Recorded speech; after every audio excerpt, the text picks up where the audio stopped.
ವಿಭಾಗದ ಸಂಸದರು ರಾಜ್ಯ ಬಿಜೆಪಿಯ ಕಾರ್ಯದರ್ಶಿಗಳಾದಂತಹ ಕ್ಯಾಪ್ಟನ್ ಬ್ರಿಜೇಶ್ ಚೌಟ ಅವರು, ಶಾಸಕರಾದಂತಹ ಡಾಕ್ಟರ್ ಪ್ರತಾಪ್ ಸಿಂಹ ನಾಯ್ಕ, ಶಾಸಕರಾದಂತಹ ಹರೀಶ್ ಪೂಂಜಾ, ಯೂನಿವರ್ಸಿಟಿಯಾದಂತಹ ಕುಮಾರಿ ಭಾಗೀರಥಿ ಮುರುಳ್ಯ, ವಿಧಾನ ಪರಿಷತ್ತಿನ ಸದಸ್ಯರಾದಂತಹ ಕಿಶೋರ್ ಕುಮಾರ್ ಅವರು, ಮಾಜಿ, ಅದೇ ರೀತಿ ರಾಜ್ಯ ಬಿಜೆಪಿಯ ಮಾಧ್ಯಮದವರನ್ನು ನಾನು ಆತ್ಮೀಯವಾಗಿ ಈ पत्रिकागोष्ठी स्वागत।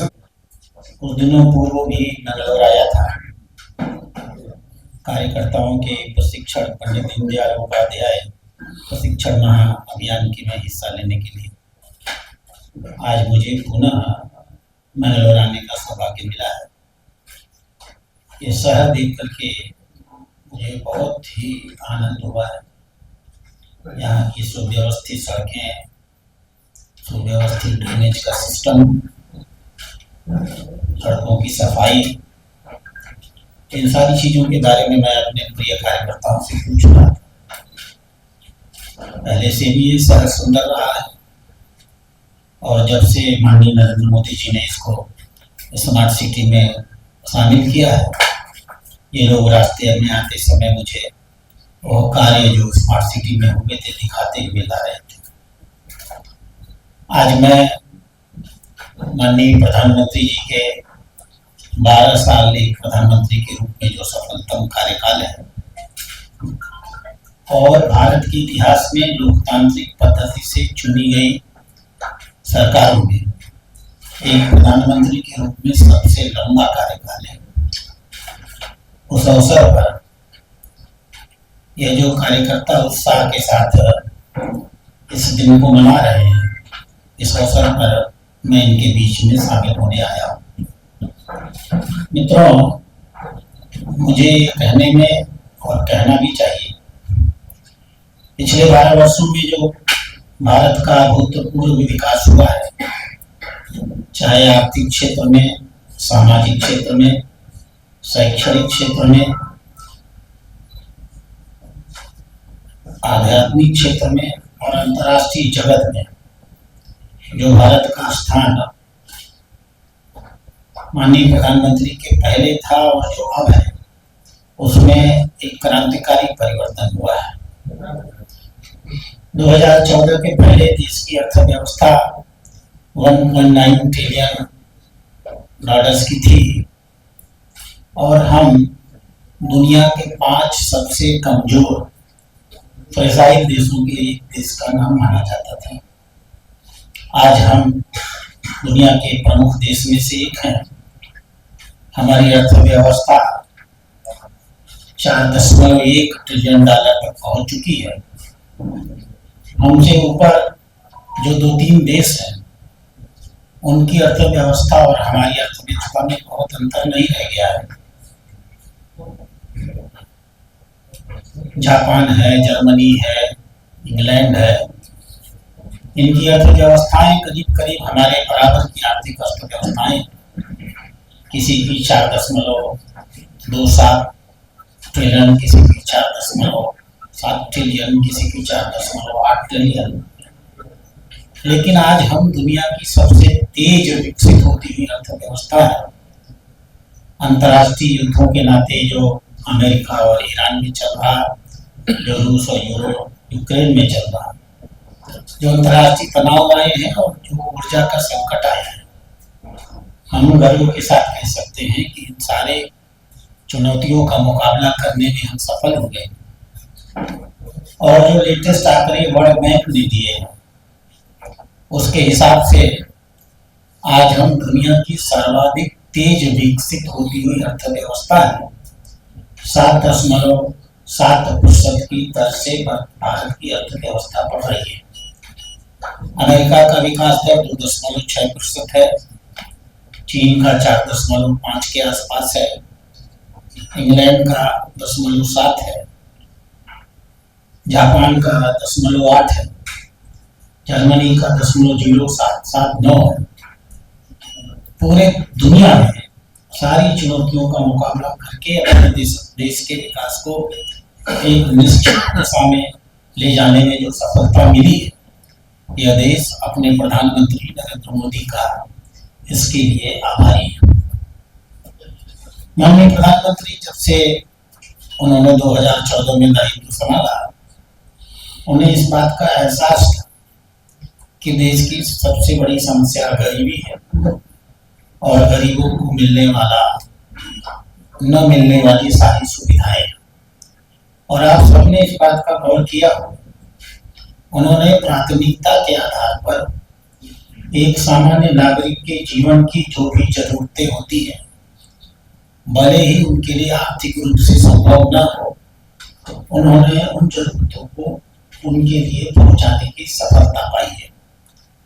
चाहे उनके लिए बनने वाले कच्चे मकान हो, तकरीबन 4 करोड़ की संख्या में बनाए गए, चाहे उनके घरों में पीने का स्वच्छ पानी न रहा हो, तकरीबन 16 करोड़ घरों में पीने के पानी की सप्लाई की गई, चाहे उनके घर में शौचालय तक न रहे हो, तकरीबन 12 करोड़ घरों में शौचालय बनवाए गए, चाहे खाना बनाने के लिए जो आधुनिक सिस्टम होता है गैस का प्रयोग, उसकी सुविधा न रही हो, तकरीबन 10.5 करोड़ लोगों को न सिर्फ निःशुल्क कनेक्शन दिया गया, बल्कि 4 सिलेंडर सब्सिडाइज रेट में 300 रुपए की सब्सिडी के साथ उनको दिया जाए।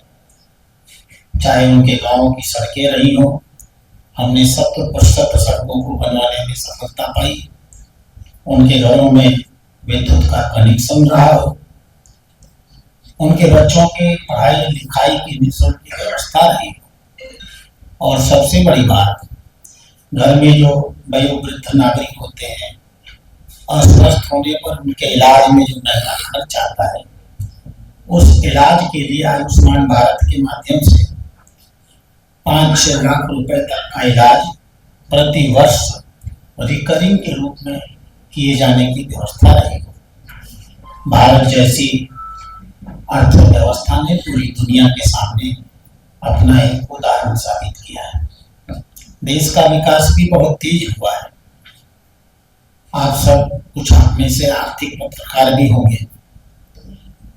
माननीय प्रधानमंत्री के सरकार में आने के पहले जो निजी निवेशकों का पैसा विभिन्न संस्थागत संस्थाओं के माध्यम से जमा होता था, जिसे हम एसेट मैनेजमेंट कहते हैं, उसमें सिर्फ 1,54,000 करोड़ रुपए का इन्वेस्टमेंट होता था। आज 23,73,000 करोड़ का एसेट मैनेजमेंट है। पहले बैंकों में नागरिकों का सिर्फ 88,35,000 करोड़ रुपया जमा था। आज नागरिकों का 234,90,000 करोड़ रुपया जमा है। पहले जब जीएसटी हम लोगों ने शुरू किया था, तो जीएसटी का कलेक्शन 11.6% की औसत जीएसटी से तकरीबन 14.6 लाख करोड़ होता था। आज 9.5 की औसत जीएसटी है और तकरीबन 22 लाख करोड़ रुपए का जीएसटी कलेक्ट होता है। यह जीएसटी किसी भी माल को जब भी कोई नागरिक खरीदता है, सेल पॉइंट पर कलेक्ट होने वाला फंड है। उससे पता चलता है कि देश के दुकानों में पूरे देश में कितना माल खरीदा या बेचा जा रहा है। आज हम गर्व के साथ कह सकते हैं कि 2013-14 के आसपास में देश के सारे नागरिक मिलकर के 128 लाख करोड़ का प्रोडक्ट खरीदते थे। आज 234 लाख करोड़ का प्रोडक्ट खरीदते हैं। आयकर 2013-14 में 2,42,000 करोड़ इकट्ठा होता था। आज आयकर 12,41,000 करोड़ रुपए इकट्ठा होता है। कॉर्पोरेट टैक्स 3,94,000 करोड़ इकट्ठा होता था। आज 10,99,000 करोड़ कॉर्पोरेट टैक्स इकट्ठा होता है। तो गांव के सामान्य गरीब नागरिकों का भी जीवन बेहतर हुआ है। मध्यम वर्ग की आय भी बढ़ी है। व्यवस्था के प्रति विश्वास भी बढ़ा है और नागरिकों में चेतना भी आई है कि हम जितना अधिक आय कर देंगे, उसका एक एक पैसा प्रामाणिकता के साथ देश के विकास में लगाया जाएगा। पर यह हुआ है कि 13-14 में तकरीबन 3 करोड़ लोग आयकर जमा करते थे, आज तकरीबन 12 करोड़ लोग आयकर जमा करते हैं। क्योंकि मैं कर्नाटक में बैठा हूँ, तो कर्नाटक से संबंधित एक महत्वपूर्ण बिंदु मुझे बताना चाहिए। 2004 से 14 के 10 साल के कार्यकाल में कांग्रेस की सरकार ने, मुझे जहां तक याद है, एग्जैक्ट आंकड़ा भी मैं आपको दे सकता हूं, तकरीबन 81,729 करोड़ रुपए टैक्स के हिस्से के रूप में दिए थे और तकरीबन 7,799 करोड़ रुपए ग्रांटिंग एक्ट के रूप में दिए थे 10 सालों में। और मैं अगर माननीय प्रधानमंत्री नरेंद्र मोदी जी के द्वारा कर्नाटक को दिए गए आर्थिक हिस्से को बताऊं, तो इन पिछले 12 साल के कार्यकाल में 81,000 की जगह मोदी सरकार ने कर्नाटक को 4,01,000 रुपया टैक्स के रूप में और 60,000 की जगह 2,71,000 रुपए ग्रांट इन एड के रूप में दिए हैं। यह तकरीबन कांग्रेस की 10 साल की सरकार के द्वारा दिए गए धन से कम 4 गुना अधिक है। इसके अतिरिक्त कर्नाटक में पूंजी निवेश बढ़े, पूंजी खर्च बढ़े, इसके लिए कर्नाटक की सरकार को 18,072 करोड़ रुपए कैपिटल पूंजी निवेश के रूप में अलग से दिया गया। चाहे वो रेल का सिस्टम हो, चाहे वो रोड का सिस्टम हो। मैंने इस पत्रकार वार्ता में डिटेल में लिखा है, आप सबको कन्नड़ भाषा में ट्रांसलेट करके मिला भी होगा मेरे ख्याल से।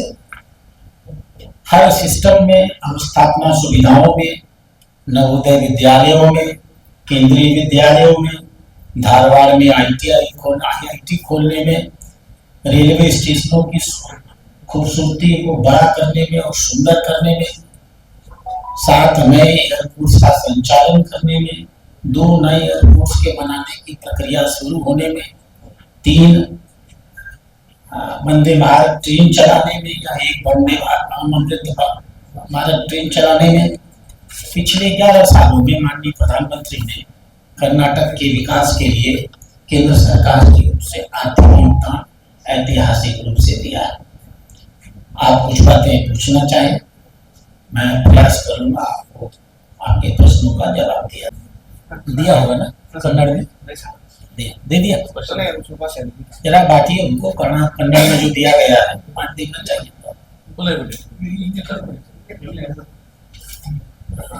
कन्नड़ में अनुवाद करके आप सब लोगों तक पहुंचाया जा रहा है। ಏನಾದ್ರು ಪ್ರಶ್ನೆ ಇದ್ರೆ ಕೇಳಬಹುದು ಅಂತ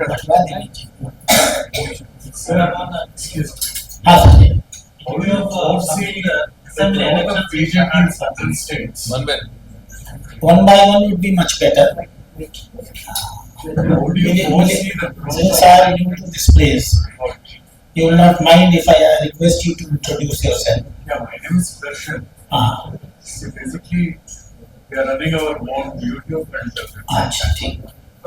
but I wanted to know one thing because there's a big पहली बात तो ये है कि हम भारत को साउथ और नॉर्थ में बांट के नहीं देखते हैं। कर्नाटक की अपनी एक संस्कृति है, तेलंगाना और आंध्र प्रदेश की अपनी एक संस्कृति है, केरल की अपनी संस्कृति है और तमिलनाडु की अपनी संस्कृति है। इन 4-5 प्रदेशों को क्लब करके दक्षिण भारत के रूप में परिभाषित कर देना इन राज्यों की अपनी आइडेंटिटी के शायद उतना अच्छा न दिखे। मैं केरल का भी प्रभारी रहा, कर्नाटक का हूँ आज। सबकी अपनी अपनी आइडेंटिटी है, सबने अपने अपने तरीके से, अलग अलग तरीके से अपने क्षेत्र का विकास किया है। आज की स्थिति यह है, केरल में कभी हमारा खाता नहीं खुलता था। लोकसभा चुनाव में हमने त्रिशूर की सीट जीती और अटिंगल और तिरुवनंतपुरम की सीट हम सिर्फ 15,000 वोटों के अंतर से हार गए। अभी पिछले विधानसभा चुनाव में विधानसभाएं हम जीत करके आए हैं।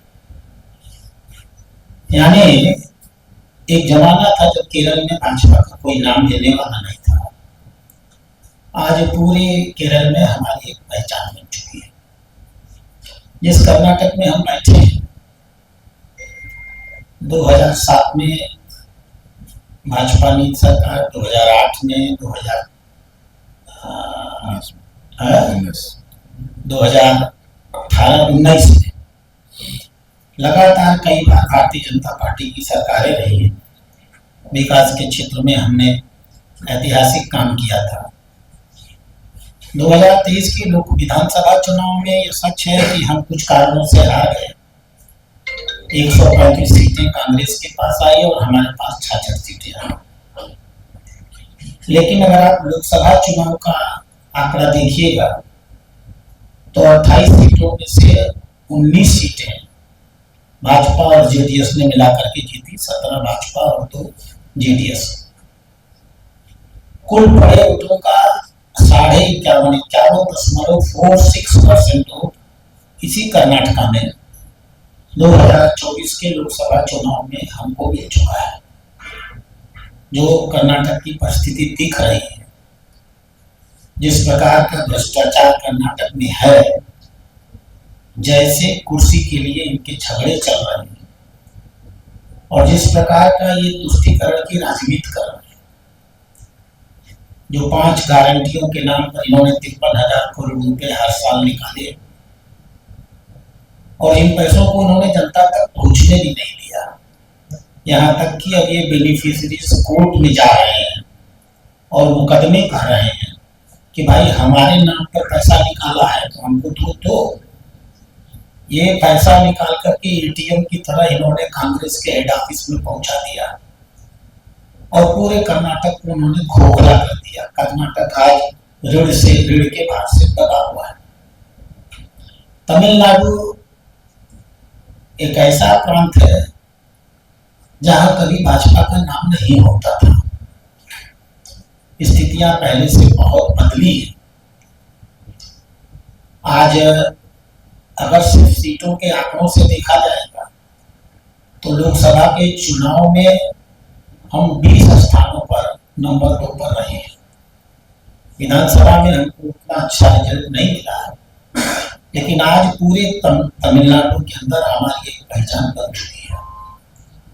आजादी के 70 साल बाद हमारे पास आज आंध्र प्रदेश में एनडीए की सरकार है। तेलंगाना में हमारे पास आज 35% वोट है। 17 में से 8 लोकसभा सीटें भारतीय जनता पार्टी के पास है। तो हम भारतीय जनता पार्टी उत्तर और दक्षिण के डिवाइड से लोगों को लड़ा करके वोट पैदा करने में विश्वास नहीं करती है।